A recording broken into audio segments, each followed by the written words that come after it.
웨스트필드 아카데미. 미국 동부의 명문 사립 고등학교. 붉은 벽돌의 고풍스러운 건물들 사이로 가을 햇살이 내리쬐는 어느 오후. 수학교실의 공기가 이상하게 무거웠다. 김지연, 한국과학고 출신이라고 했지. 매튜 선생님의 말이 교실을 가로질렀다. 그 말 한마디에 모든 시선이 한 방향으로 쏠렸다. 창가 구석, 조용히 앉아있던 동양계 여학생에게. 그럼 이 문제 한번 풀어보지 그래. 칠판에는 대학교 2학년 수준의 고차 적분 문제가 적혀 있었다. 삼각함수와 지수함수가 복잡하게 얽혀있는 학생들이 기겁할 만큼 어려운 문제. 누군가 킥킥 웃었다. 누군가는 팔짱을 꼈다. 과학고면 다 잘하는 거 아냐? 누군가 중얼였고 또 누군가는 피식 웃었다. 지연은 숨을 깊게 들이마셨다. 한 달 내내 조용히 지내며 눈에 띄지 않으려 했던 자신에게 쏟아지는 이 시선들. 그 속엔 분명한 의도가 담겨 있었다. 시험. 그리고 조롱. 하지만 그 순간 지연은 어릴 적거실에서 전자부품을 만지던 아버지의 손을 떠올렸다. 구구단을 외우기보다 곱셈의 원리를 이해하려 했던 초등학교 시절을 떠올렸다. 이건 단지 문제풀이가 아니었다. 존재에 대한 증명. 편견의 벽을 넘어설 단 하나의 기회. 지연은 조용히 자리에서 일어났다. 칠판 앞까지 걸어가는 그 몇 걸음이 그녀의 인생을 바꾸게 될 줄은 아무도 몰랐다. 김지연은 한국 서울에서 태어났다. 아버지 김성우는 전자공학을 전공한 기술자였고 어머니는 국어 선생님이었다. 퇴근 후 거실에 앉아 전선을 이어붙이는 아버지 곁에 앉아 지연은 언제나 호기심 가득한 눈으로 물었다.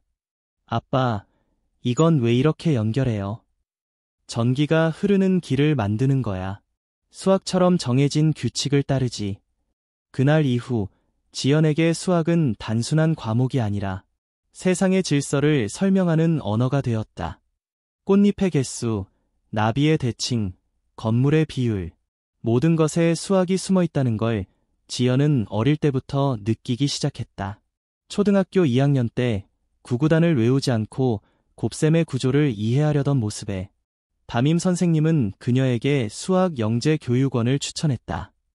그곳에서 지연은 처음으로 자신과 닮은 아이들을 만났다.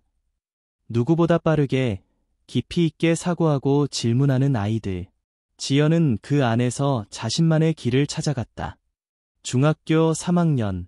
그녀는 전국에서 가장 뛰어난 학생들이 모이는 서울과학고등학교 입시에 도전했고 당당히 합격했다.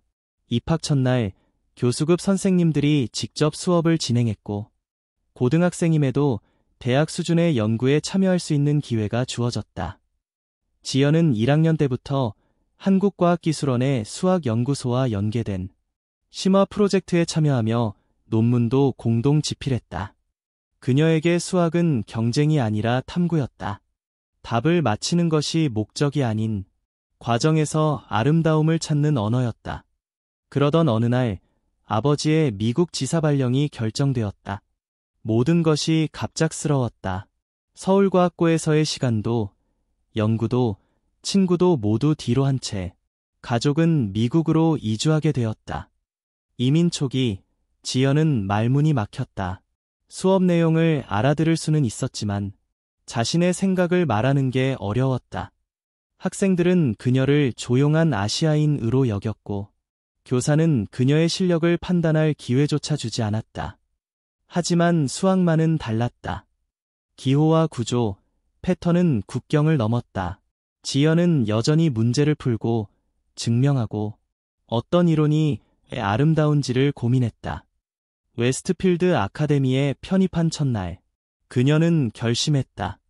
조용히, 그러나 확실하게, 나를 증명하자. 10월의 오후, 붉게 물든 단풍 사이로 햇살이 부서지는 날, 웨스트필드 아카데미 3층 수학교실.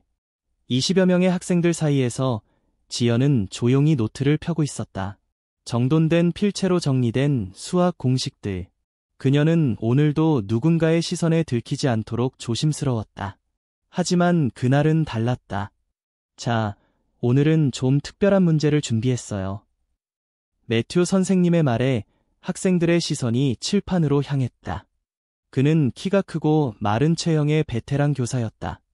항상 도전적인 문제로 학생들을 자극했지만 이날 문제는 유독 어려웠다. 삼각함수와 지수함수가 얽힌 고차 적분. 학생들의 이마에는 주름이 졌고 웅성거림이 번졌다. 이건 대학교 2학년 수준이에요. 여러분 중에 풀 수 있는 사람이 있을까요? 교실은 정적에 휩싸였다. 그리고 그 정적을 깨듯 매튜 선생님의 시선이 지연에게 멈췄다. 김지연. 한국과학고 출신이라고 했죠. 그 한마디에 교실의 공기가 바뀌었다. 학생들의 시선이 일제히 그녀를 향했다. 누군가 킥킥 웃었고 또 누군가는 수근거렸다. 과학고면 다 잘하는 거 아냐? 진짜 고등학생 맞아? 그 순간 지연의 심장은 두근거렸지만 눈빛은 흔들리지 않았다. 그녀는 알았다.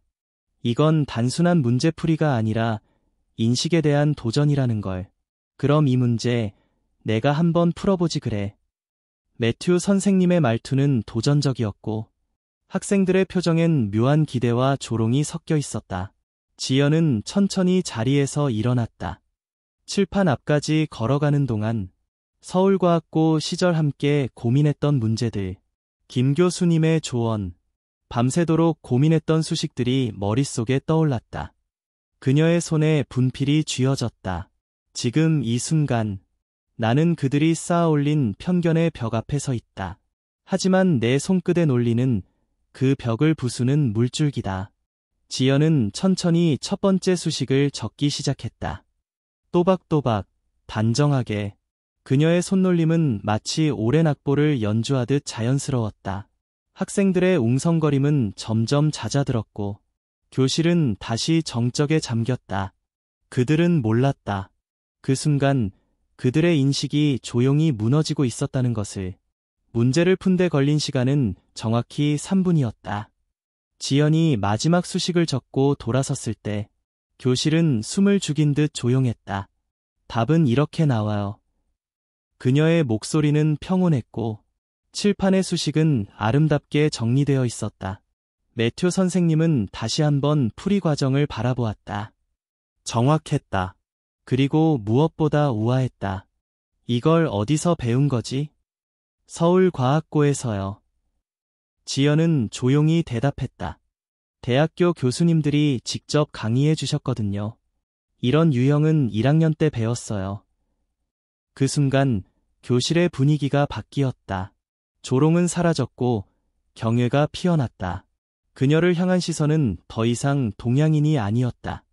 수학을 아는 자였다. 수업이 끝나고도 학생들의 대화는 멈추지 않았다. 야, 저애 진짜 고등학생 맞아? 과학고. 한국의 과학고라는 곳은 대체 어떤 수준이지? 그날 이후 복도에서 마주친 학생들이 먼저 인사를 건넸고 수학 시간이면 자연스럽게 지연을 바라보는 눈빛이 느껴졌다. 하지만 지연은 여전히 조심스러웠다. 그녀는 자신이 만든 파장을 알고 있었다. 이제 조용히 지낼 수 없다는 걸. 며칠 후 매튜 선생님이 조용히 그녀를 교무실로 불렀다.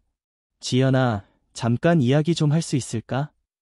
매튜는 깊은 고민 끝에 한 가지 제안을 꺼냈다. 우리 학교엔 매주 금요일 고급 수학 세미나가 있어. 최근엔 참여 학생이 줄어서 고민이었는데 혹시 내가 그 시간에 강의를 맡아줄 수 있을까? 지연은 당황했다. 미국에 온 지 한 달. 언어도 문화도 익숙하지 않았다. 그런데 학생들을 가르친다고? 정말 제가 할 수 있을까요? 물론이지. 내가 수업 시간에 보여준 풀이만 봐도 충분해. 그리고 일방적인 강의가 아니라 함께 토론하고 탐구하는 형식으로 만들자. 지연은 며칠 동안 고민했다. 서울과학고에서도 후배들을 가르쳐 본 적은 있지만 이곳은 미국이었다. 언어의 장벽, 문화의 차이, 그리고 동양계 소녀가 앞에 선다는 시선까지. 내가 받아들여질 수 있을까? 질문은 머릿속을 맴돌았다. 하지만 어릴 적부터 그녀는 늘 질문을 품고 살아왔다. 그 질문들이 지금의 자신을 만들었듯 이번 질문도 또 하나의 도전이 될 수 있다는 걸 알았다. 한번 해볼게요. 그녀는 결심했다. 그리고 새로운 무대에 선다. 첫 세미나 날, 지연은 평소보다 일찍 교실에 도착했다. 칠판 앞에 서서 오늘의 내용을 정리하며 숨을 고르고 또 고르며 마음을 다잡았다. 주제는 수학적 기납법의 아름다움. 수식이 아닌 개념의 본질을 나누고 싶었다. 5시 정각 10여 명의 학생들이 조심스럽게 입장했다. 제이슨, 사라, 브래드, 대부분은 호기심 반, 의심 반의 눈빛이었다. 안녕하세요. 김지현입니다. 오늘은 수학적 기납법에 대해 이야기해 보려 해요. 처음 몇 분은 어색했다. 질문에도 반응은 미적지근했고, 지연 스스로도 긴장감에 손끝이 차가워졌다. 그때 그녀는 도미노 그림을 그리기 시작했다. 첫 번째 도미노를 밀면 어떻게 되죠? 연쇄적으로 다 넘어지겠죠. 맞아요. 기납법도 마찬가지예요. 첫 단계를 증명하고 다음 단계로 이어지는 규칙을 세우면 무한한 명제를 한 번에 증명할 수 있어요. 학생들의 눈빛이 달라졌다. 암기와 기계적 계산에 지쳐있던 이들에게 처음으로 수학의 구조와 흐름이 그림처럼 그려지는 순간이었다. 이 문제 같이 풀어볼까요? 칠판에는 고전적인 수열 합 공식이 적혔다. 1 더하기 2 플러스 n 플러스 1, 2. 외웠던 공식이지만 왜 그런지 알면 훨씬 재미있어요. 지연은 함께 사고하게 만들었고 단계별로 질문을 던지며 발견하게 했다. 세미나가 끝났을 때 학생들은 그녀를 중심으로 둘러싸기 시작했다. 이런 수업은 처음이야. 다음 주에도 오는 거죠? 그 순간 침묵이 무너졌다. 그리고 벽도 무너졌다. 3주, 4주가 지나면서 참여 인원이 10명에서 20명으로 늘었고 급기야 더 큰 교실로 옮기게 되었다. 수학이 이렇게 재미있는 줄 몰랐어. 수식이 아니라 진짜 언어처럼 느껴졌어. 지연의 교수법은 기적처럼 학생들을 변화시켰다. 이 소문은 학교 밖으로 퍼지기 시작했다. 인근 학교 교사들이 견학을 오고 교육청 관계자들도 관심을 갖기 시작했다. 그리고 어느 날 매튜 선생님은 책상 위에 한 통의 편지를 놓고 지연을 불렀다. 지연아, 이거 너한테 온 편지야. 봉투엔 낯익은 로고가 새겨져 있었다. MIT 매사추세츠 공과대학교. 지연은 숨을 삼켰다. 편지엔 이렇게 적혀 있었다. 당신의 수학적 사고력과 교육 철학은 우리 대학이 추구하는 가치와 완벽하게 일치합니다. 내년 봄 19세에 MIT 수학과 조기 입학을 제안드립니다. 그녀는 잠시 말을 잃었다. 진짜야? 진짜야. 매튜 선생님의 눈에도 감동이 어렸다. MIT는 단순한 입학 제안이 아니었다. 학생들을 가르친 영상 포트폴리오가 전문가들에게 강렬한 인상을 남긴 것이다. 그리고 무엇보다 그녀가 입고 MIT 입학식에 참석한 건 연보라색 한복이었다. 와, 한복 입은 학생이 있어. 저 학생이 MIT에서 조기 입학한 한국 수학 천재래. 그날 지연은 느꼈다. 이제 자신의 이야기가 단지 한 명의 유학생 이야기로 끝나지 않을 것임을. MIT 입학식 날, 지연은 어머니가 직접 손바느질한 연보라색 개량 한복을 입었다. 화려하지도 수수하지도 않은 그 옷은 그녀가 걸어온 길과 앞으로 나아갈 길을 함께 담고 있었다. 정말 어려 보인다. 아시아 학생인데 한복 입고 왔네. 속삭임이 들려왔지만 지연은 미소 지으며 고개를 들었다. 더 이상 시선이 두렵지 않았다. 학장님의 소개 시간. 김지연 학생은 한국에서 온 수학 영재로 고등학교에서 혁신적인 교육 프로그램을 이끈 특별한 인재입니다. 수백 명의 박수 속에서 지연은 조용히 일어났다. 가슴 한가운데가 따뜻하게 일렁였다. 첫 수업, 고급 해석학. 대부분이 3, 4학년 학생들이었지만 지연은 익숙한 문제 유형을 다시 마주했다. 이 문제 풀 수 있는 분 있나요? 교수님의 질문에 지연은 조심스럽게 손을 들었다. 칠판 앞에 선 그녀는 리만 적분의 성질을 이용해 문제를 풀어나갔다. 이 부분에서 함수의 수렴 조건이 성립하니까 이제 경계값을 적용하면 됩니다. 설명은 간결했고 논리는 선명했다. 정말 인상적이군요. 혹시 대학원생인가요? 아니요, 1학년입니다. 교수의 눈이 둥그레졌다. 지연은 겸손히 고개를 숙였다. 그날 저녁 기숙사방에서 부모님과 영상통화를 했다. 엄마, 오늘 수업 정말 좋았어요. 우리 딸 정말 자랑스럽구나. 통화를 마친 후 지연은 창밖의 보스턴 야경을 바라보며 중얼거렸다. 언젠가는 한국으로 돌아가고 싶어요. 여기서 배운 모든 걸 다시 한국의 후배들에게 전해주고 싶어요. 며칠 후 웨스트필드 아카데미의 매튜 선생님은 유튜브 채널에 지연과 함께한 시간을 정리한 영상을 올렸다. 영상의 마지막 문장. 나는 한 명의 학생에게 수학을 가르쳤지만 그 학생은 나에게 교육의 본질을 가르쳐 주었습니다. 영상은 전 세계로 퍼져나갔고 수많은 이들이 지연의 이야기에 감동했다. 편견 속에서 태어난 한 명의 질문이 세계 곳곳에서 희망이라는 이름으로 피어나기 시작했다. 실력은 편견을 잠재운다. 진실은 결국 드러난다.